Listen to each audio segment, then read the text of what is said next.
Jacob Zuma has been recently expelled from the ANC, and it's the most hilarious thing ever. And if you don't know why it's the most hilarious thing ever, then allow me to explain it to you. But in order for me to explain it to you, I'll give it to you in the form of an example. So you're Jacob Zuma, and you see yourself as a hardworking president, and right now, it's not really the best of times for you because you're butting heads with a party you fought for and were with from the very beginning in your younger days.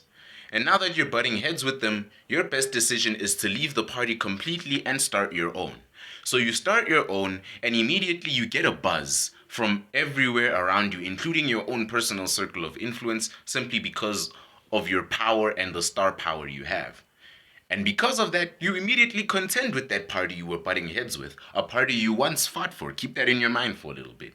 Right, the elections come about, and you almost become an actual threat. No, scratch that out. You became an actual threat to that party because of the amount of influence you had on the people who supported that party because of you and not because of the party.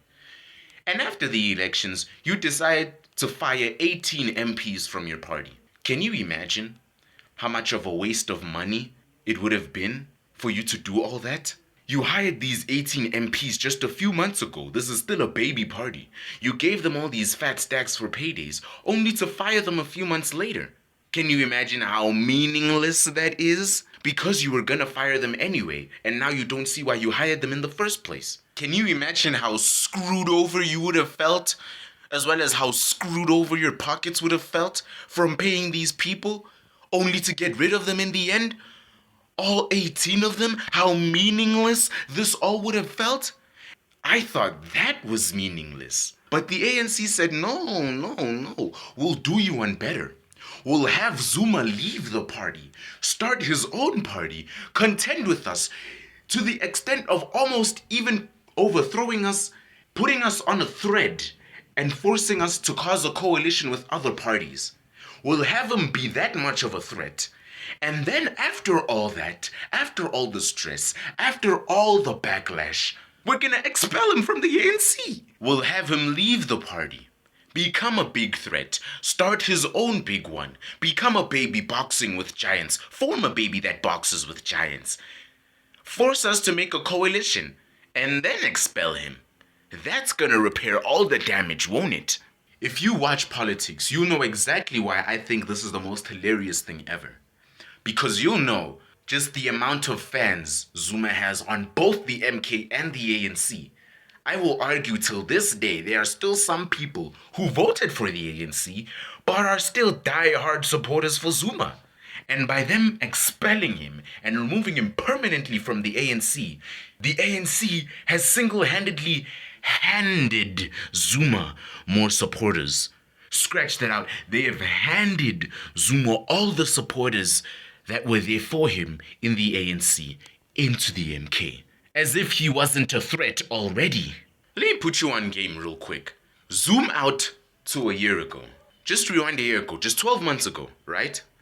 12 months ago, the same man these people got rid of 1 year ago received a hero's welcome at the ANC's 55th anniversary celebration. And what happens a year later? They expel him. Now let me ask you a question to put you more on game real quick. All those people who were there for his 55th anniversary celebration, I'm talking everyone who wasn't a politician, everyone who was there to support him and played a big part in welcoming him as the hero they thought he is. I want you to think like this. When the ANC expelled Zuma this year, and when Zuma left the ANC to start the MK, what do you think was in the minds of all these people who welcomed him like a hero? I mean, Zuma's the hero. So if he leaves the ANC, starts the MK, that means something must be seriously wrong within the ANC, right? It's basic human common sense. I'm not even trying to criticize anything. I'm just trying to ask a question. As one of the people, if you were one of the people that were there when he received that hero's welcome, I want you to answer this question. Are you still with the ANC, or did you follow the man you see as a hero to start the MK party? And I'm sure by that point, you're trying to wonder whose side I'm on. Well, guess what? I'm not on anyone's side. I'm a basic human being who's trying to make common sense of what's going on here. Because it just doesn't make sense to me. This man is a hero for this party. That's what they see him as. And then they expel him a year later. Well, guess what? Expelling him is not going to solve half the problems you are facing right now. The problems you face is not because he started the MK. It's because you didn't do shit. You've been terrible for the past 5 years. And then you think expelling your former president is gonna solve all your problems? You've been promising people things you knew you weren't gonna get them from the very first place. And then your best solution is to not work on them, but instead fire your former president. And if you've been paying attention, this question pops up in your mind. Who exactly is Summer trying to criticize here? Because he's basically ranting about both the parties. Well, guess what? I'm talking about both of them. I'm criticizing both of them. I'm ranting on both of them. Because on one side, the MK decided to hire 18 MPs they would fire a few months later, so that was a waste. And then on the other side, the ANC decides to fire a very respected former president as if that's gonna solve any of their problems. As if he's the main reason why the coalition was formed. I can tell you, as much as he may have been part of the reason why that coalition was formed, majority of the reason was because the people were aware that the ANC isn't doing shit. The people were aware that they're not doing enough. They're not even doing anything. Screw doing enough. Screw all that. Screw the promises. It's time for a change. And unfortunately, zoom in.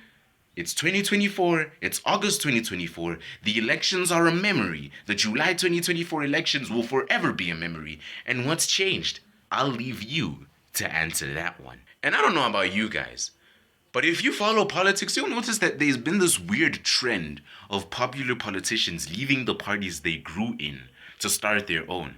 First it was Malema, then it was Maimane, then it was Herman Mashaba, and now Zuma himself? What's going on? And each of these situations all have the same result. They're banned from the party they grew in forever. And they all have just one slight problem in common. It doesn't solve anything. Because even if you didn't ban them from the party forever, it's not like it's gonna change anything that's going on. I can tell you half of the nation doesn't even know Zuma was expelled from the ANC. Because it didn't change anything. Just like how expelling Zuma from the ANC won't change anything. In fact, what that may do is increase the amount of supporters for the MK than ever. But that also may butt heads with the fact that they just fired 18 of their MPs. So that may cause a little bit of some confusion and distortion between the people and the parties, the people not knowing what's going on. But that doesn't matter. That probably won't even affect it as much. And the MK supporters will still grow. Besides, look what we're talking about here. It's South Africa. The South Africans don't care about what's going on behind the scenes. But anyway, that's about it. Just something I thought I should talk to you guys about and should look at because it is something that affects the nation as a whole. You should know what's going on around you, including knowing what goes on in politics. Goodbye. Ha! I got my bottle this time. Yeah.